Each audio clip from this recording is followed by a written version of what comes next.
Episode 182, Gene Rice, chairman of Rice Cohen International and co-author of the book, Grad to Grown Up.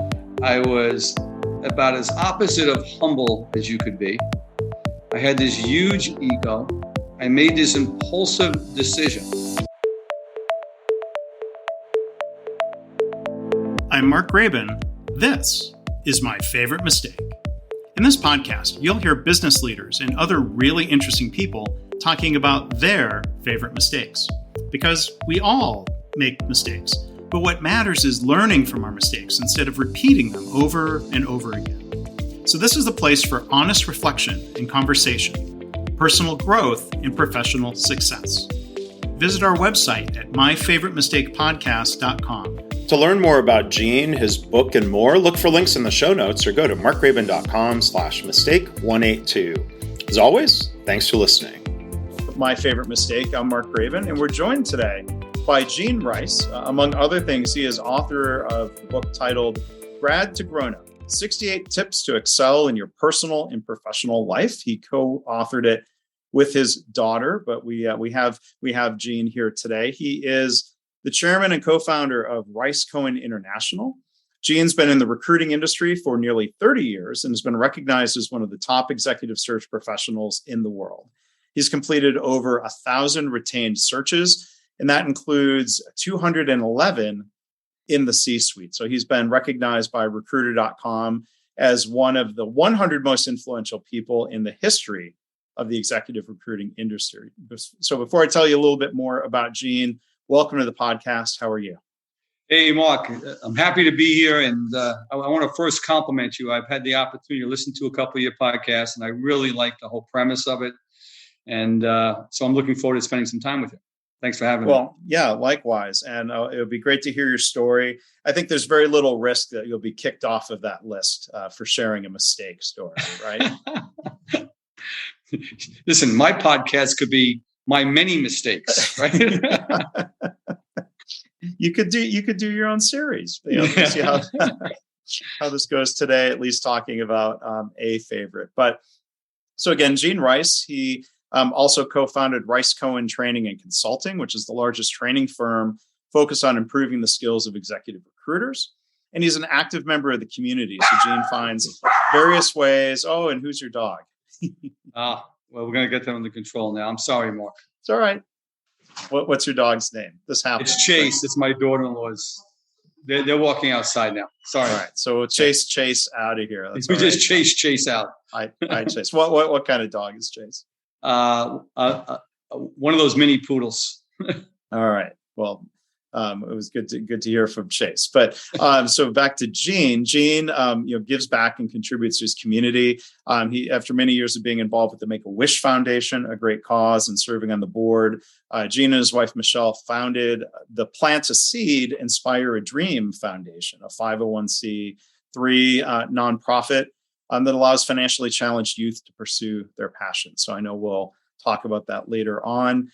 Gene's website for the book is gradtogrownup.com, and there will be links in the show notes for everything that Gene is doing and writing and being involved in. So Gene, as we always do here on the podcast, as you know, here's the main question at hand. Of all the different things you've been involved in your career, what would you say is your favorite mistake? Mark, it was, I've been thinking about it since you prompted me to, and I could have went in many different directions. There was an awful lot of mistakes I made in my marriage and as a parent, but the one I'm choosing is one that's actually one of the tips in the book. And this was, I was early on. I was a young kid. I was going to St. John's University in New York. Back then, the drinking age was 18, and probably one of the best part-time jobs you could get while you were going to school would be to tend bar, and I ended up tending bar in this small little club that used to have 1- and 2-piece acts every night. And then it expanded, and I became the manager of the club. And the next thing you know, I started booking the acts and hiring the staff. And it went on to expand 3 more times. And we ended up, it was at that time probably the hottest club on Long Island. It was a unique concept that we came up with. We called the club the home of original music. We didn't care what you played as long as it was your music. And bands like the Ramones and Joan Jett and Richie Havens and Bo Diddley and the Billy Joel Band and the Stray Cats all played for me, and we'd had live music 7 nights a week. And the biggest radio station at the time was a station called WLAR. They started doing live radio broadcasts from my club. And I thought I was on top of the world. And the 2 owners of the club came to me because they had heard that I might leave to start my own club and said, listen, we need you to stay, and we're going to make you a 1/3 owner, and you can pay us back from the profits every month. And then they basically I came in and they both kind of took a back seat, and I was running it. I was there. I was the active partner. And one of the partners I loved. He was more into the entertainment side of it. But one of them was an older gentleman who, this is how he supported his family. He had 2 kids in college, and he was penny wise and dollar foolish. And him and I would keep butting heads. And one day during an argument, here I am as a young guy. I was making more money, Mark, right, at that time than my father was making as a steam fitter supporting a family of 8. I remember we would open the jukebox and the video games, and every week we'd have over $1,000 in quarters that we would be dividing 3 ways. It was that kind of, the money was ridiculous. And I just didn't like this gentleman. And I finally said to him, either you leave, I can't be your partner. Either you leave or I'm leaving. Thinking there was no way the club could go on without me. And he said, well, I'm not going anywhere. And I said, well, I'm leaving. I walked out. And here's what happened. I was about as opposite of humble as you could be. I had this huge ego. I made this impulsive decision. I had no plan in place. I had no idea that in my contract, I couldn't open another club within 10 miles of the existing club. I didn't realize at that time that if you bought a club, you had to apply for a liquor license through the State Liquor Authority in New York, and that could take up to a year. And basically, I just walked out, took my share of the money and just walked out. And I got to tell you, I finally found a place, and I opened a place up over a year later. And I took my brother. My brother was my head bartender, and he was the only one that I said, I thought he had to leave with me, even though the staff I had hired, the bands. But my brother, I said, you come now and I'll make you, my partner. That opened up a whole nother jar of problems, being in business with a family member. But I bought this little place. It was an old man's bar where people drank in the afternoon, but it was attached to a catering hall. And they had what was called at that time one of only 4 legal cabaret licenses on Long Island, which meant you were allowed to have live music, Mark. And how did they get that? The Long Island fire marshal that gave the cabaret licenses out, he drank there during the afternoon. And cabaret to them meant an organ player on New Year's Eve. Well, I buy the club, I break the wall down to the catering hall, and I open up with a couple of punk bands.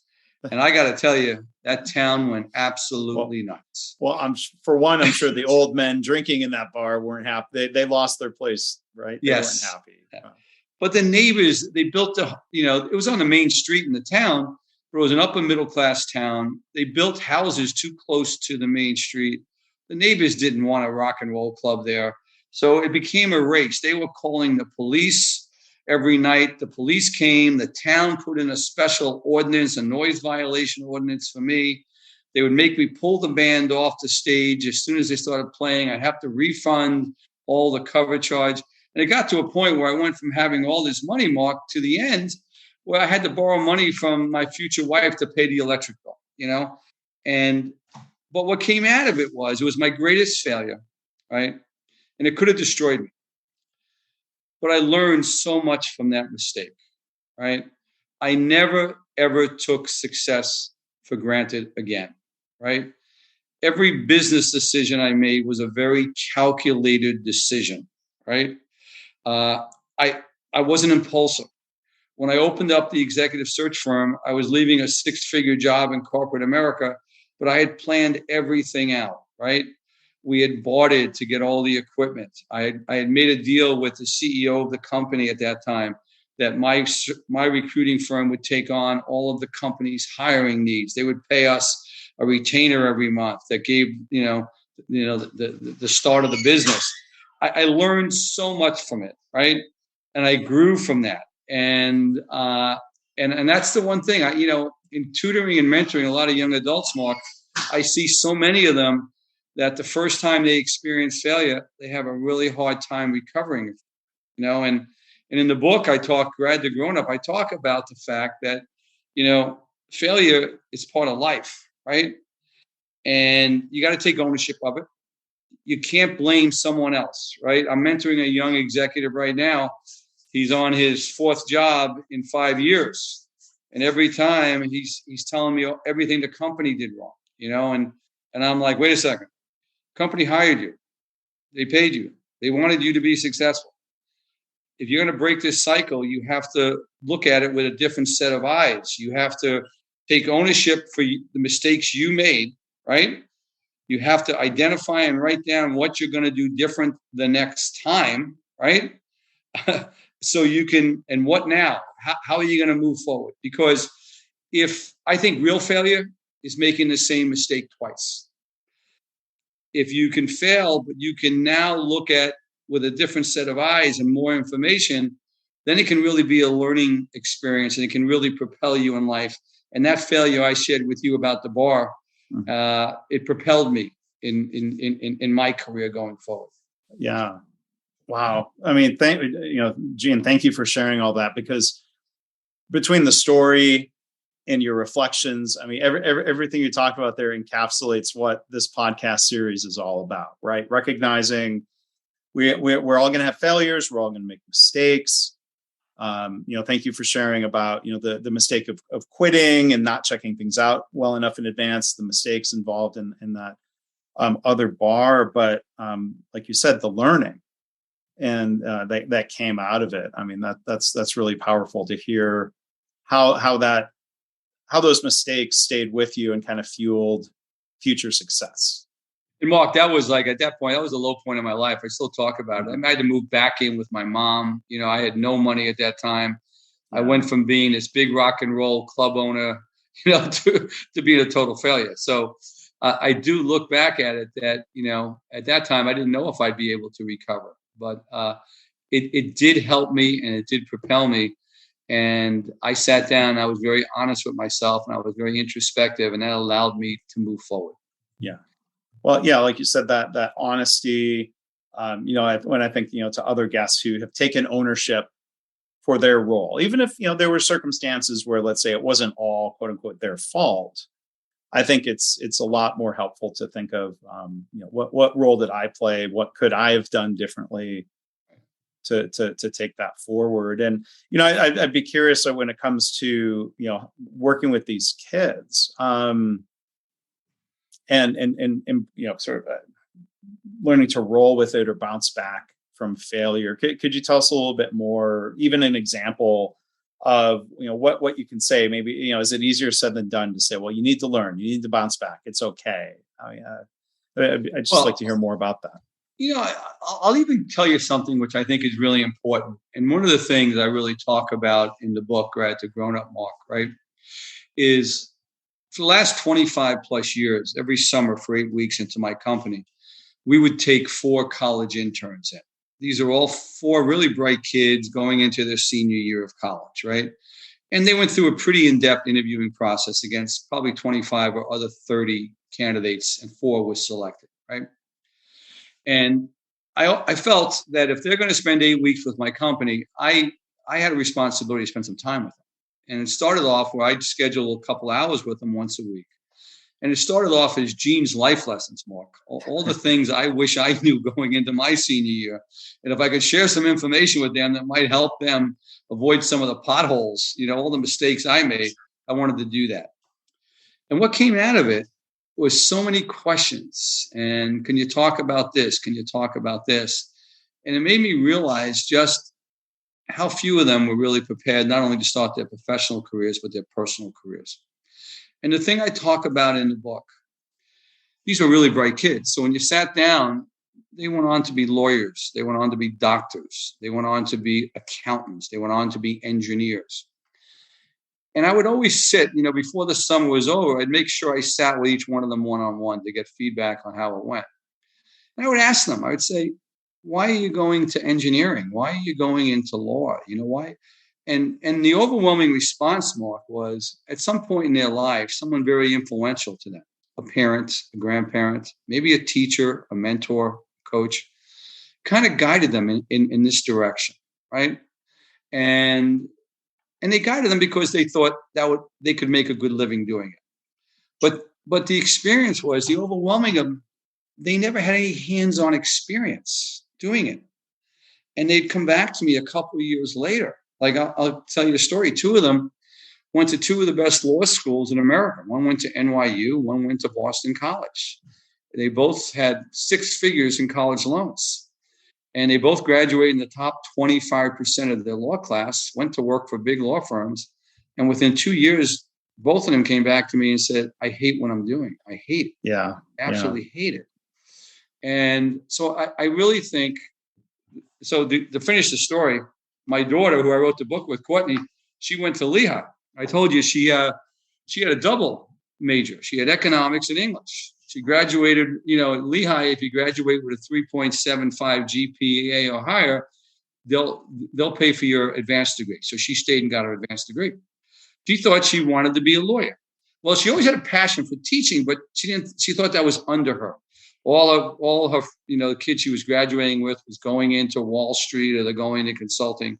So she thought she wanted to go to law school. I said to her, Courtney, listen, based on my experiences with my interns, I said, before you commit to that, let's see if there's a small boutique law firm that locally that we can reach out to. And I helped her write the email, Mark, and it's in the book. And we'll tell them that you feel you have a passion for this and you're willing to come in and work for free. That's the key word, Mark, work for free. Most people will take you in if you're willing to work for free, right? Sure, and this small law firm took her in, and his partner exposed her to everything involved with being a lawyer. Mm-hmm. The research, the administrative part, took her into the courtroom 5 or 6 times. Well, the end result was that summer was over, and she came to me and said, Dad, I don't want to be a lawyer anymore. I really want to be a teacher. Now, the fact that she didn't want to be a lawyer, that was good for me because I had already committed to helping her pay a lot of that law school. Yeah, sure. But she always had a passion for teaching, and she thought I would be disappointed in her, right? And I said to her, listen, I believe what Mark Twain says, Mark, the 2 most important days in a person's life is the day you're born and the day you realize why you're born. And I had an opportunity last summer. I helped her move out of her high school for the summer. And after we packed her up, we stopped at this Wawa, which is like a 7-Eleven in New Jersey. And we went in to get a sandwich, and there was 3 of her former students working at this Wawa. And when I saw how they responded to her, Mark, and how they were, interrelating with her, I'm like, and laughing with her and talking about this in class and that in class, I walked out of there and I said, Courtney, you're doing exactly what you should be doing, So the message I want your audience to hear. Number one, I think one of the goals in life should be to find something that you sincerely love doing, that you're passionate about, that gives you purpose, and then do it well enough that you can earn a living doing it. Because my experience has been, Mark, if you can find that purpose in your life, you don't wake up in the morning going to a job. You wake up going to something you love. Your personal health is better. Your personal relationships are better. The glass can't be half full. Some days it's going to be overflowing. And I think as a parent, and I think it's our responsibility to encourage the young adults in our lives to pursue those passions. Now, of course, we can talk to them about plan B. They got to have a plan B. But every great dream begins with a dream. And I don't care what that is. It could be starting a lawn service. It could be creating video games. Don't take that away from them. Because, I don't know if you've seen any of the surveys, the Conference Board, I read they just interviewed 2,000 executives in their 50s. And 53% of them said, these were successful executives, that they had no job satisfaction in what they did every day. Right. Engagement rates are really low. People are really dissatisfied with jobs. I mean, that's part of the quote unquote great resignation is more of a great job changing. I mean, there's some people leaving the market, but I think it's mostly resigning and going somewhere else. We think it's going to be better somewhere else. Hopefully we're right. But think about that. Think about waiting until you're in your 50s to maybe take a chance like that. You know what I mean? Why spend 30 years doing something that doesn't make you happy, doesn't give you purpose? And, and I'll tell you, how many senior level executives I placed. I can tell you, Mark, that my experience has been the senior executives, the CEOs that I've placed that have added the most value to their companies, to their boards, to their staffs, are the ones that not only have great professional success, but they have personal success. I can tell you about some of the executives I placed. These are not six-figure guys. They're seven-figure guys and girls that, listen, if you looked at their career and their resume, you think, oh, my God, this is an overwhelming, successful executive. But they're divorced. They're never home. Mm-hmm. They don't see their kids very often. And to me, I don't think that's real success. So I think you got to have both. So do you think, is there a connection where there's different ways of measuring success? Like somebody could have financial success, great salary, great rewards, but if they're not really loving what they're doing, does that then, do you think, have spillover negative effects into their personal lives then? Yeah.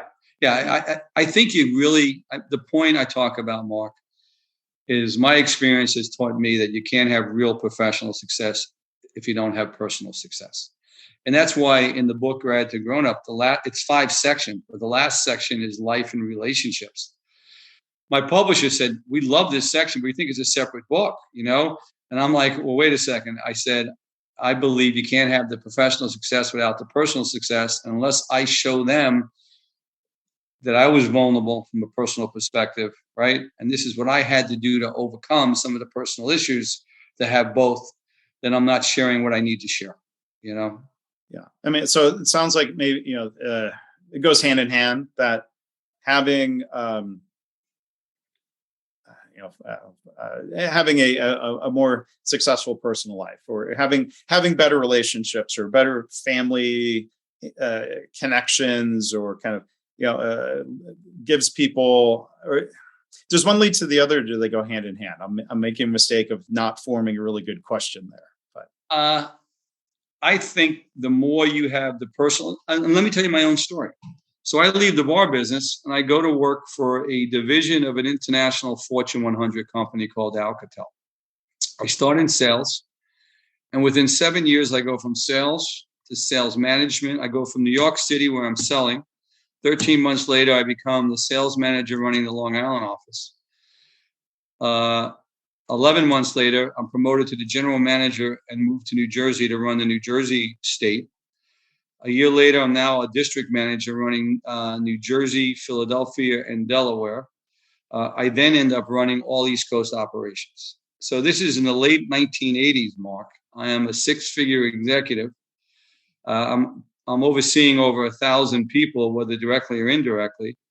And I had no work-life balance. I was in a different city every single day. I would leave either Sunday night or early Monday morning. I wouldn't get back till late Friday. And I left that business and I was up for the big job. And I started my own research firm. And it wasn't for financial reasons. So real quick, before we talk about that. So you're talking about those long hours. Was that because you had passion and you loved it so much, or you had to? Both. I loved what I was doing. I didn't love not being home with my kids. Okay. Sure. And that was a decision I made. I wanted to have both, and I wanted to be home at night. I didn't want to be away from them. My wife, I have 4 children. They were young. My wife was home alone, 4 or 5 nights a week. And my decision was, hey, if I can make the same amount of money and be home at night, then it's a win-win. And I want to tell your audience, if there's executives out there thinking, I'm going to tell you, the more work-life balance I got, the more money I made, the more successful I was in business, and I could be home at night, and fight for that, strive for that, because I really believe if you want to have real professional success, you got to have the personal success as well. Yeah. So I want to come back and talk more about helping adults, find that success and help companies find successful candidates. You've talked about, and we're both old enough where we say kids, we could mean college students. Yeah. Or with your foundation, Plant a Seed, Inspire a Dream. You're working with kids before they get to college. So I was wondering if you could tell us a little bit more about the foundation and how you're trying to help influence those kids personally and maybe for their future professional sake. Yeah. My wife and I in 2008, and we had gotten exposed to some kids and some situations. And Mark, I think every parent out there, I had 4 children. 3 of the 4 found that thing they were passionate about as young adults and teenagers, right? My oldest daughter was into acting, right? Ended up being the president of her drama club in high school, right? Courtney, my other daughter, she was a volleyball player, was a captain of a volleyball team and played club volleyball and was in clarinet player in all the bands. And Owen my son was a basketball player. I mean, Owen got married April 30th. 4 of the groomsmen in his wedding party were guys that he played travel and AAU basketball with since 4th grade, right? So what do those passions do to young people?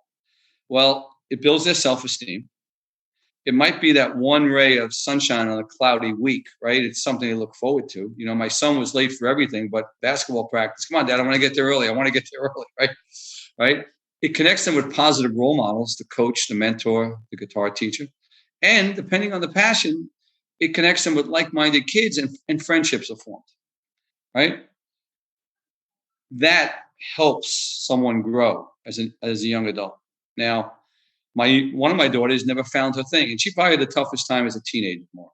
Now, you go to the underserved community, and a lot of single parents, their kids have the same passions, the same interests.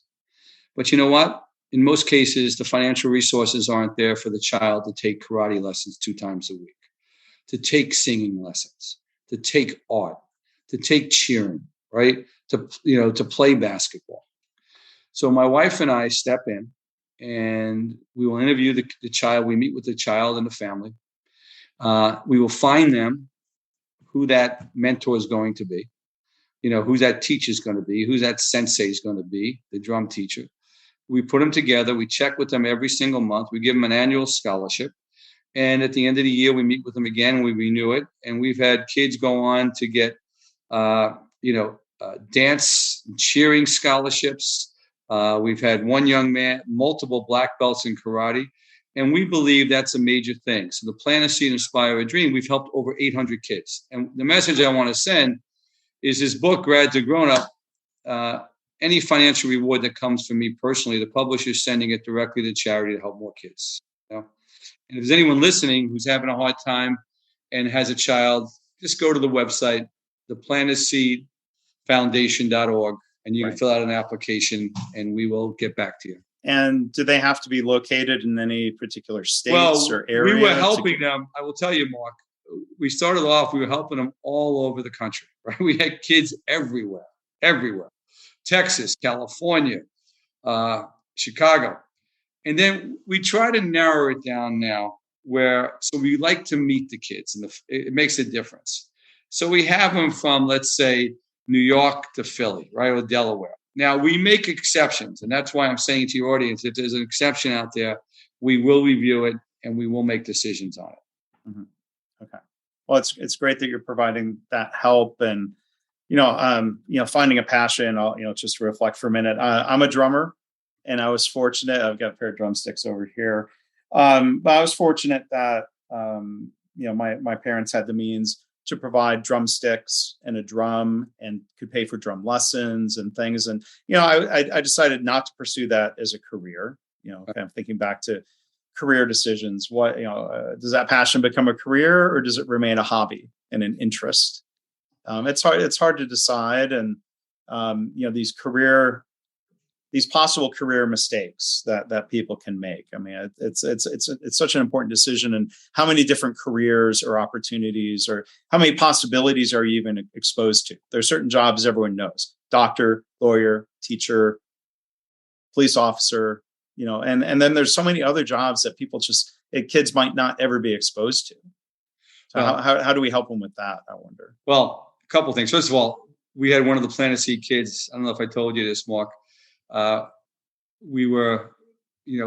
was with us for 4 years taking drum lessons, right? We found him a great drum teacher. He ended up getting a full drum scholarship to a private high school. They needed a drummer. I thought that was really cool, Well, here's what I share with you. Let's go back to my daughter's story. I encourage young people that if they think they have a passion, to sometime, I don't care how young it is, 15, 16, to go do a free internship. Get exposure to it. It's going to tell you, if you go spend a few weeks doing something that you think you may want to do for a career, people will take you in. Senior executives will take you in, especially if you say, I'm willing to come in for free. And they expose you to that. My son, Owen, Mark, he had a real desire to go into the financial services industry, right? So he did the exact same thing. And he found a small RIA financial firm, and he went in and worked for free one summer. He drove an hour and 15 minutes each way. I actually split the gas with him that summer. Well, he didn't make any money that summer, but that internship helped him get the next internship at Vanguard. And at Vanguard, every year, they hire hundreds of kids off the campuses, but they take 20 kids globally and they put them in their high potential program. He was the first University of Maryland student to be put into that program of the top 20. And without that free internship, right, he never would have got that. But number two, that free internship, he saw what was going on every day. It said to him, this is what I want to do. I want to be doing this. I could see myself doing this, and I tell the kids, the interns that come into my office, at the end of this internship, I say to them, I want you to be able to answer two questions. Can you see yourself doing this, number one? And number two, can you see yourself being happy doing this? Yeah. The answer is yes and yes, then you go for it, Yeah.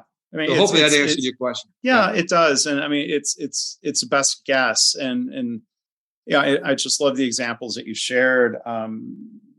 Instead of guessing, going out and trying something on a less risky, small scale. I think that's an important lesson. Your daughter having that internship is a decision point to realize, okay, no, I'm not going to pursue that, because I have a lot of friends from college who ended up going into law, and it seems, unfortunately, the mistake rate is pretty high. And when they really get into it, and sometimes they'll change directions, and maybe a different type of law is better. But it's sad to see people invest that much time, that much effort, that much money into something. And I'm not a lawyer, of course, and thankfully I haven't regretted any of my educational decisions. But boy, if we can head that off sooner than later in different ways, that would help in a lot of ways. And Mark, the other thing I'll share with you is, all these young adults have these college loans. $1.6 trillion in college loan debt. $1.6 trillion. And, I know young adults that have $1,000, $1,100, $1,200 a month for 10, 15, 20 years, right? A mortgage payment, right? And I'm a real big believer. If you don't know what your major is going to be, right? Go to a junior college, take all the required courses, right? After you get your associate's degree, you'll be in a better position to know maybe what you want to do career-wise. Then go to the 4-year school. And a lot of people don't realize this, Mark. You get your 4-year degree, you put your resume together. You don't even have to put the junior college on your resume if you don't want to. All they care about is where you got your 4-year degree from. And your college loans will be cut in half, And, I ask all these young people, who's got college loans? They all raise their hand. And I'll say, okay, they all know, right, how much they borrow. They all know they have to start paying it back 6 months after they graduate, Mark. But no one can tell me how much they're going to have to pay back every month. You know why? Because they don't figure it out until they stop taking loans. Yeah. And it's just, and if you're going to take communications or marketing, right, you don't need to come out, you can go to a different type of school. You don't need to go to a really expensive private school, Yeah. So, Gene, I want to ask maybe two questions about recruiting, maybe one from a candidate perspective and one from a hiring company perspective. And so, again, Rice Cohen International is the firm. RiceCohen.com is their website. Like what's the most common mistake that a candidate might make in working with a recruiter? What's a mistake that you would really hope anybody listening never makes? What's really important is, first of all, understand the type of recruiter you're dealing with, right? And Mark, this is another one of the tips in the book. It explains the 4 different types of recruiters, right? There's in-house recruiters, right, that work for the company, right? There is what we call temporary staffing recruiters that put you on a temporary assignment, right? The majority of the industry is what we call contingency recruiting. And that's probably the most exposure that most candidates get. And what is that? That is a recruiter that a company might have an opening. They go and they call 3 or 4 different contingency recruiters and say, I have this opening. They just want to fill it fast. So they'll have 3 or 4 different recruiting firms, plus they're looking themselves, sending them resumes. And then they make decisions. They don't have the same kind of control. And then there's executive retained recruiters. That's what Rice Cohen is, the Korn Ferrys, the Spencer Stewarts of the world, the Heidrick and Struggles. The executive retained recruiter, they work like a consultant does. They get paid a fee by the firm, whether the firm hires an executive or doesn't hire an executive, number one. They work exclusively. They interview all candidates, internal, external. And their job is to put usually the 5 or 7 best candidates in front of them. That type of executive recruiter can have a major influence on your career because they specialize in a vertical market. They're known within those markets. They know where your skills are best needed. So the first, to answer your question, understand what type of recruiter you're dealing with. Number 2, once you understand that, build a relationship. Be honest and be open with them. If the timing's not right, that's fine. If you can help the search professional and you know someone that might qualify and might want to hear about it, share that with them, right? And because my experience has been at some point in your career, you may need some help. And if you have a relationship, the executive recruiter is going to be best suited in a position to know a little bit about you, and share information with them. Tell them, what you see your next opportunity being like. When you I'll say think to you might be ready. Yeah. Yeah. Listen, I'll say to someone, listen, I know you're really, really happy, and this is not going to work for you. But if I gave you a magic wand and I said you can diagram the ideal next job for yourself, or what type of job you would want to hear about, share that with me. And if it comes along from one of my clients, I'll tap you on the shoulder. So share that information. It's all confidential. It's not going to go anywhere. So you won't get in trouble for talking to a recruiter and saying, hey, I'm not interested right now. Here's some people I might introduce you to. No. Or even if you're interested maybe in pursuing another job, again, like you said, it's confidential. You shouldn't worry about getting in trouble with your current employer. Listen, if you have nothing to lose by keeping an open mind. That's what I say. It's okay to turn something down, right? It's okay to turn something down. It has to have reasons why. And I used to tell people, listen, if your boss got a call on an opportunity like this, okay, trust me, they would keep an open mind. Sure. Right? Keep an open mind. If it doesn't give you more opportunity to grow professionally, if it doesn't give you more opportunity to make a bigger impact within your company and your role, and it doesn't compensate you at a higher rate, you stay where you're at, right? You stay right where you're at. You have nothing to lose. Yeah. But you can always do an interview if it gets to the point of an offer, like you said.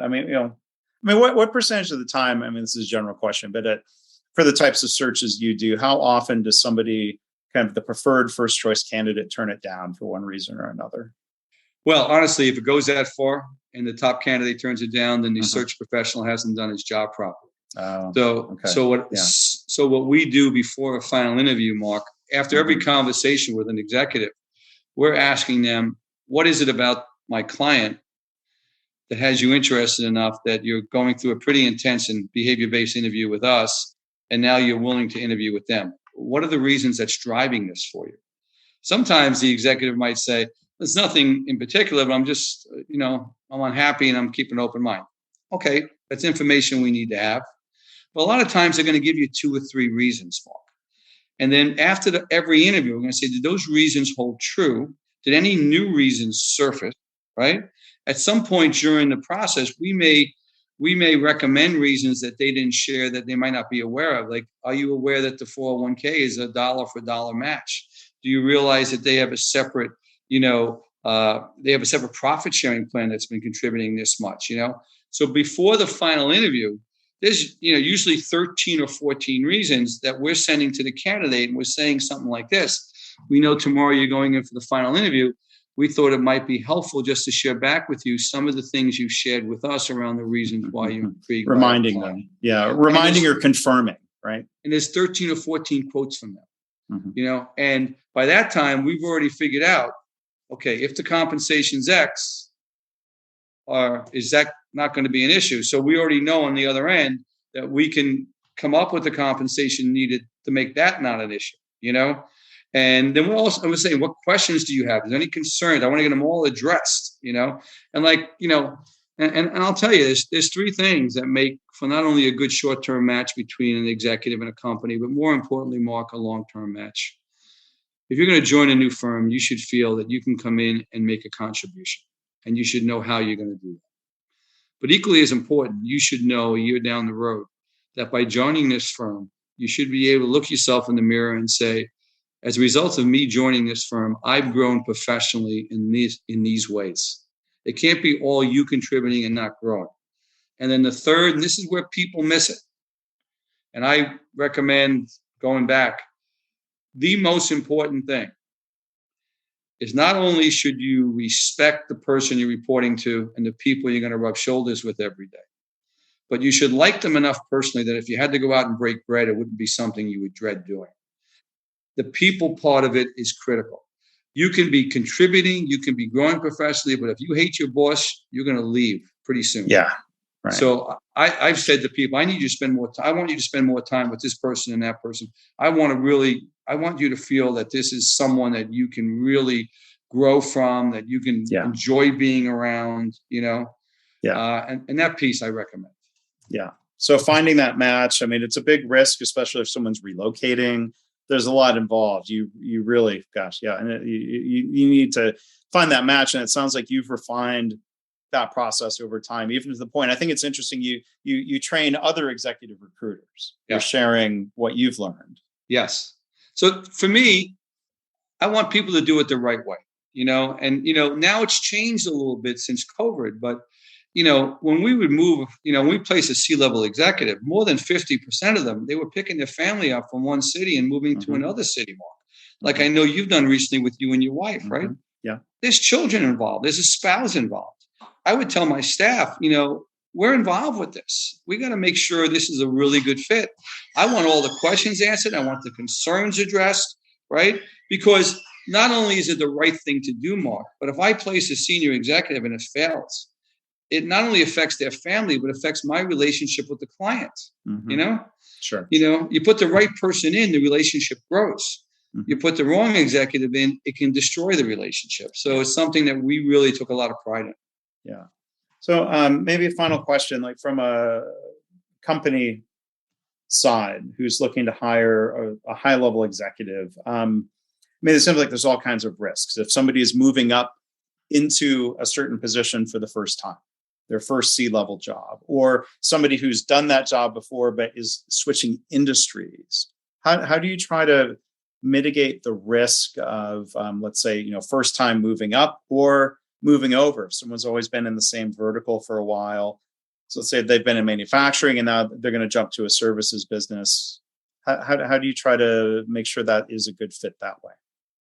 99% of our searches that we do at the C-level, Mark, they come to Rice Cohen International because of our reputation and our industry expertise. Meaning, they know we're the 1,000-pound gorilla in the EdTech vertical, in the management consulting, in the corporate learning and development vertical. They use us because they want us. They know we know the talent, and they want to hire someone that has direct industry experience in their vertical. Every now and then, I may put a superstar executive from a different vertical in, But when push comes to shove, then very, very rarely will they get the job, because they want somebody that's done what they need done, right? That maybe they've been a chief operating officer at a bigger firm, but now they're ready to be president of a smaller firm, right? Maybe they, so it depends, so they use us to go get direct industry experience. What we will do is we will meet with the client and really understand what they need in the background and the experience. And then we will build a customized behavior-based interview to make sure that the skills that are absolutely necessary have been documented by the executive in a previous role, right? So we're matching that piece up. The harder piece to match up is the culture fit. That's where the culture fit is the harder piece. We can screen and we can assess based on the skills needed. It's getting their arms around, is this going to be someone that the board's going to want in that board meeting every quarter, Yeah. So that's the harder piece. Yeah. Well, you have a lot of experience and a lot of lessons learned. And I think as you've demonstrated, Gene, and you articulated so well, a willingness to recognize and admit mistakes and own up to them, that leads to growth. And like you said, a lot of mistakes leads to a lot of success, right? Yeah. I've been blessed to be in this industry because, like I said, when I first started it 30 years ago, Mark, I didn't realize at the time the purpose it would give me every day. So I found that purpose. I loved what I did. That's why even as a chairman and a CEO, when the company grew and grew, I never walked away from being involved in the day-to-day searches, because that's what I was most passionate about. I would hire managers underneath me to manage all the administrative and the people piece of it. I liked being in the middle of who's the right CEO to run this company and take it to the next level. Who's the right CEO that can take this to an IPO and get it over the finish line? That's the piece that I was passionate about and gave me purpose. And that's what I encourage everyone out there. If you don't have that, I encourage you to find it, because it will change the eyes that you look at every day. Yeah. Well, thank you, Gene. And one resource that I know will help a lot of people is Gene's book. Again, co-authored with his daughter, Grad to Grown Up, 68 Tips to Excel in Your Personal and Professional Life. I imagine there's something in there for professionals of all ages, or is it focused toward younger professionals? There's something in here for everybody. It takes you through all the mistakes I've made and what I've learned. So it starts off, first of all, in life, right? And things that are important. It goes into job search. So what it will take you through, Mark, is it helps people become what I call is something that I believe every human should strive for. How do you become a grand master of interviewing? How do you become the best of the best? And why is that so important? When you find that job you're passionate about and you're interviewing against 4 or 5 other top executives, my experience has been the grand master who understands how to really interview professionally is the one who gets the offer, number one, and he gets usually a higher compensation. So we teach them how to do that. We give them a roadmap in the book on how you can explore, is this really a passion? And if it is a passion, how do you get interviews, and then how do you get the job that you're looking for? Because a lot of people don't understand. I'm passionate about this, but I have no idea on how to even, is it real? And how do I get an interview if it is real? And then how do I actually get the job? The third section is career. How to show up. How to show up. I'm a firm believer. There's no elevator to success. You got to take the stairs. And what does that mean? Yeah. And then it goes into personal finance. I've been blessed to create great wealth in my life. I didn't come from anything, and simple things that I did that might help people. And then the last section is health and relationships, and so it goes in, and the health and relationships, I'll just tell you one quick chapter. It's like, there's a chapter entitled Leave Your Baggage Behind. And each one of us as human beings, we're raised a different way. I was raised by 2 parents, and a lot of great stuff came out of it, but there's a lot of baggage that I did not want to bring on to the next generation.